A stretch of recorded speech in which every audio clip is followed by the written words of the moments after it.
Hey guys, it's Missy Wolf, and I'm here with Holly from Dixie Still. How are you? I'm doing good, Missy. Well, I've got to say, I'm such a fan of your voice. You have such a beautiful voice, and it sounds so angelic, yet it's still very powerful. And I have to know, is this because you were in gospel music since you were, really young, or is this just it's just beautiful. You have such a beautiful voice. I love it. I want to know what you started it to. Well, thank you. I guess doing gospel music, all the years that I did gospel music, you kind of learn to have the soul that you need when you sing, I guess. And so doing that for the years that I was involved in that, singing in a trio with it, and then actually doing it in solo work as well. Probably so. But I'm a big fan of all kinds of music. But like we were kind of talking before we got started, it's all just kind of part of being real. Right. Who you are and feel what you feel. So. Absolutely. And when I was listening to your music, I thought, wow, your guys' voices blend so beautifully together. But you have this angelic tone to your voice that is just you can't deny it. It's unmistakable. It's so pretty, to hear, and I think it's really soothing for everybody to listen to. But your voices do. You guys you have perfect harmonies. You just blend together beautifully, and is that something you guys had to work on, or did it just come really natural? Actually, no, and it's pretty cool because I think what we have is kind of different than a lot of other vocal bands. Mm-hmm. We all three came from doing things on our own before we actually formed the band. And my husband Matthew, he kind of has the rocker edge to his voice, and right. And Stephen is compared a lot to like Gary LaVox with Rascal Flatts, and he can sing all that really pretty poppy sounding vocals, and we're all so different individually, but when we sing together, it is this unique blend that just there's just something special about it, and it's one of those things where I think it's just meant to be, kind of a God-given thing, and we're just meant to be together, and it just works. It definitely works. It's incredible. And, when the fans are scrolling through your song list, and you never know who's going to be the lead vocals unless you're reading it, right? So right. How do you guys decide who's going to take what, who's going to be the lead on what song? Because to me, it's just so, I love it. I love how you guys do that. Most bands, there's like a lead vocal and that's it, and you guys seem to just switch off and it's incredible. Yeah, and, when we started doing stuff together, we wanted that to be kind of a different thing. And it's like that when we're live. I think we can kind of hold not bragging or anything. I just think that if we can kind of hold the attention of an audience because of that, too. If you go and you see a band, there's a front man there, mm-hmm. And it kind of looks the same all night. So when we do our stuff, Matt may sing a song and Stephen may sing a song and I may sing a song, and then we switch off and they duet something and then trio something. So it's just really versatile. And that's another reason that we love so much what we do. What you said earlier, I kind of have a little funny thing about that. When we pick songs, mm-hmm. It's pretty funny. I always give the boys a hard time. I'll pick the songs I like, and then I'll let them fight for the other ones. No, but it is funny. They always end up liking the same songs, which is funny. So then they have to come up with this little, okay, well, I'll do this one this time. So the next song, you can have. But it's funny. Oh, they're funny with that. That's awesome. That is so awesome. Yeah.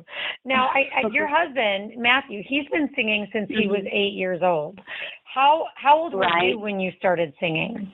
Gosh, I was around that same age. We all started singing in church when we were really young. And that story is common with all three of us. Stephen began singing a little bit later in life, but he was still young. Right. A tween. Now they call it these days when he started singing. I know. Yeah. But yeah, we all started when we were really young. So that's another thing that we just have in common. and the experiences we've had, even though we still consider ourselves young. We've been doing it a long time. So yeah, definitely. But now the band formed was it in 2013, or is that when you started performing? Gosh, everything has happened so fast. I'll have to go back and really think about the actual years. But after we kind of got together and decided we were going to do this, I believe it was maybe the end of 2012. Okay.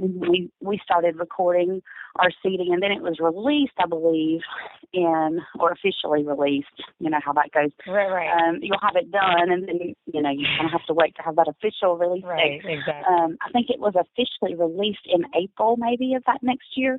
Oh, okay. But the three of us, we've been together, 2012-ish, around then when we started really seriously talking about singing together and doing stuff. And then we did the project together, and we actually did the project with a friend of ours from Nashville, and didn't actually start putting our band together until after the project. So kind of like we had the music first and then put the band together. So, we did it a little bit backwards, but I like the fact that it kind of happened that way because it gave us some more experience together as the trio and working on the vocals, just the vocals, before we brought in all the music side and production side of the stage show. So Right. No, and it definitely, it seems that it's just working really, really, really well. I absolutely, like I said, I love your guys' voices. I love how you guys work together. So I definitely think you did it the right way for you guys, I don't think there really necessarily has to be a right way or a wrong way or a normal way, maybe a typical way, exactly. but what you guys did works for you, definitely. And you've set a record when you were the youngest person at age 13 that released a gospel music debut and that debuted in the top 40. What was that like for you when when I was a kid growing up, I loved music so much. I used to play with my Barbie dolls like they were on stage and all of that. So I got bit by the music bug really, really early in life. It was just kind of like, well, for me personally, it's just kind of what I've always just been born to do. So everything's been really natural along the way. I kind of got involved with some people that in turn got involved with the studio. And now the studio's a family business that we continue to have. But when all of that happened on the gospel music side of things, and we got that phone call, it was just kind of, but not real, Right. This is cool that this is happening, but it's not the real reason why I sang. It was just, a perk, I guess, or a blessing, whatever you want to look at it, because we just love the music, and we've told ourselves that if we're just real with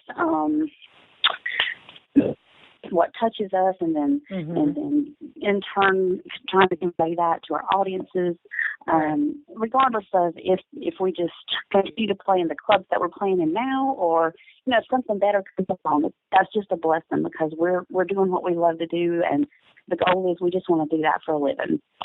So as long as we can do that, if anything else comes out of it, that's just how we look at it. It would just be a perk.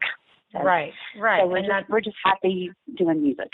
Oh, that's great. And, and some of the things that a lot of musicians do, they use their talents and their voices for good causes. And you guys have done the same thing. And you dedicated your song Dark Horse for cystic fibrosis, and you teamed up with Fuzzy Peach. So tell us how this came to be and why, because I love stories like this.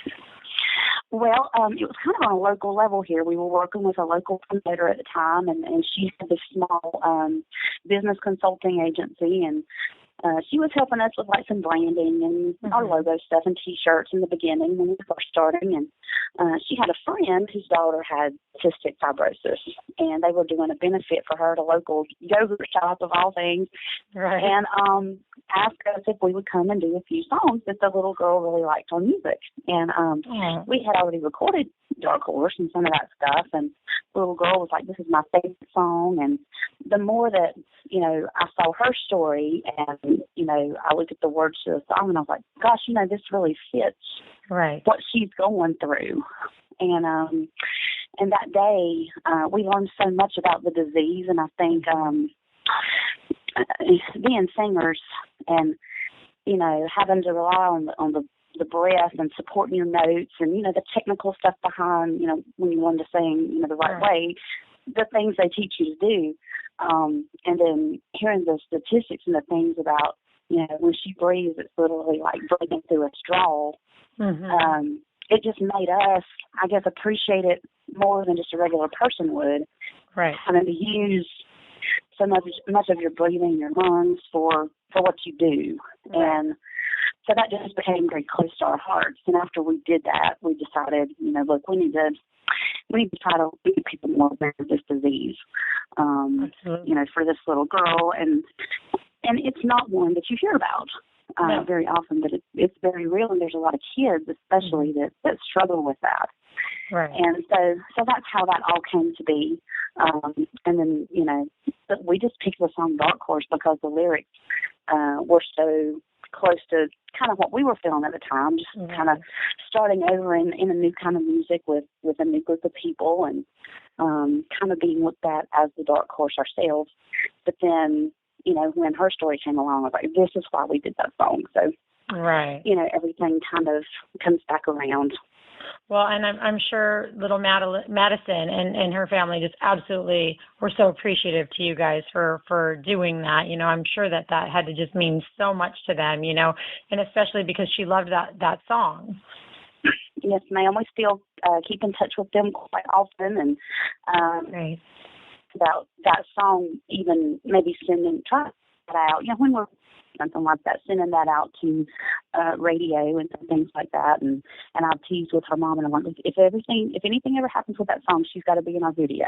So absolutely. If anything ever happens, yes, she will have to be in the video.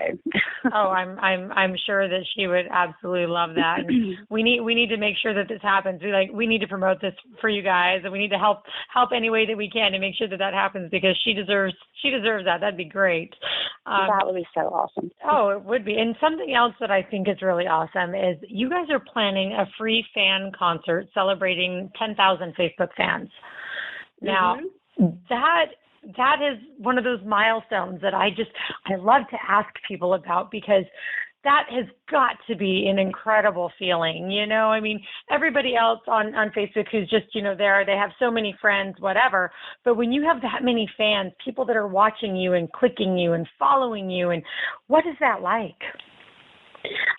Well, again, that's just one of those things you have to step back and go, you know, why? You know, what did we do that was so much different? And, you know, so much of the focus nowadays is social media.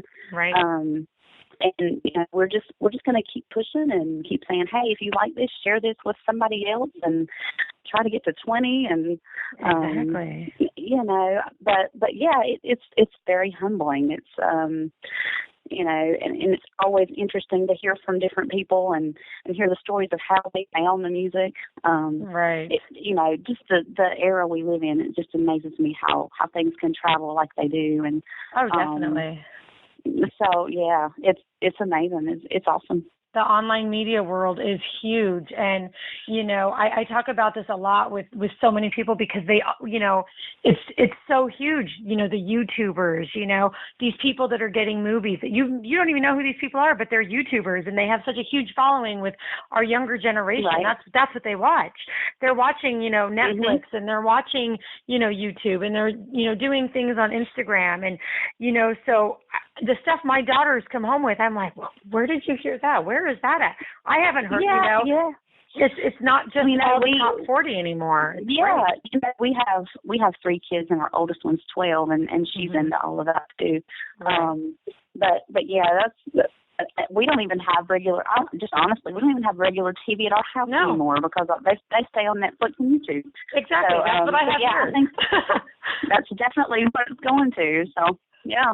Right. So, yeah, I think all the independent artists and, I mean, let's be real. How much talent is there out in this world that is not just the top 40 on the radio? There's so many amazing musicians, and you guys are some of them. So, I'm so grateful for places like Twitter and, Facebook and Instagram, because you get to find a lot of these artists and you get to hear their music and think, wow, these people really are good. And your guys' songwriting and your lyrics and the way you deliver your stories and your songs are really incredible. I see you guys hitting 20,000, like right around the corner. I mean, you guys are so good. So. Oh, thank you. I hope so. No. I mean, and you guys have concerts already booked out through till June. I mean, I'm sure you're still adding a lot more, but you guys are playing in North Carolina all over the place, it seems. Yeah. And that's home. We want, that's a goal for next year. Kind of made a pact with ourselves and the band members and everything. We are going to start on a new record in 2016. We've already got a few songs ready for that. Okay. And that's one of the things we really want to focus on this year. Yes, we love our hometown and we love the places that we play, but we want to try to get to new areas. Right. And we've talked to some people in Texas already and down in Georgia, and so we're going to try to make that a goal for next year. And so if there's somebody listening that really wants to have us in your town, please call. Absolutely. Well, I know. Love to do it. I know a few people that, are always looking for talent. And, one of them, I don't know if you've heard about the Museum Club in Flagstaff, Arizona.